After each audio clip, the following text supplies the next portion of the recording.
Welcome back. September is PCOS Awareness Month, but many still don't know what polycystic ovary syndrome really is or how it can impact their lives. Tonight, we take a closer look at the condition affecting thousands of Trinbagonian women. Here's this week's Wellness Wednesday.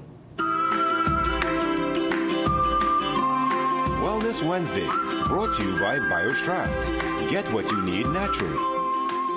Polycystic ovary syndrome, or PCOS, is more common than you may think. In fact, 1 in every 7 Trinbagonian women is affected by the condition. But despite how widespread it is, there are still myths, misconceptions, and even confusion about PCOS. Simply put, PCOS is a hormonal condition that affects women of reproductive age. It impacts how the ovaries function and is linked to imbalances in hormone levels. This can affect periods, fertility, and even a woman's overall health. So how does someone know if she may have PCOS? According to Dr. Stephanie Mohammed, doctors look for 2 major signs. We tend to assess for something called excessive hair growth, and in the medical field it's also referred to as hirsutism, where we use a scale, and if a person has a score of greater than 6, then it means that they have excessive hair growth. And then we also look for anything like menstrual dysfunction. So normally an average cycle for a woman should be between 21 and 35 days. There may even be additional challenges. Dr. Mohammed explains that PCOS is often linked to other serious health issues, some physical and some mental. It affects a person not only based on reproductive issues, but also it impacts their quality of life. So a person such as some of the issues that are associated with PCOS, such as type 2 diabetes, obesity, infertility, it tends to bring depression, body shaming, and overall is considered a taboo. Here in Trinidad and Tobago, many cases still go undiagnosed.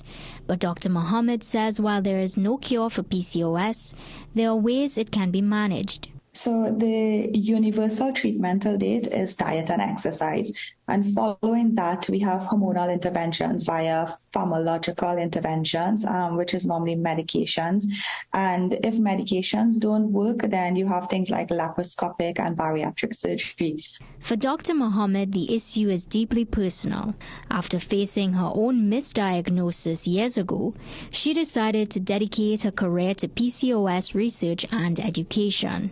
She now hosts webinars and workshops to inform both women and young girls about the condition. She says starting the conversation early is the key to managing PCOS. To these women, she has one message. Being diagnosed with PCOS doesn't mean that it's the end of the world. There are so many support groups out there, and there are so many different ways in which it is we manage PCOS. She advises that the best course of action is to visit a doctor or OBGYN for a proper evaluation. Liana Maharaj, CNC3 News. Wellness Wednesday, brought to you by BioStrand. Get what you need naturally. It's now time for a quick commercial break. More for you up next.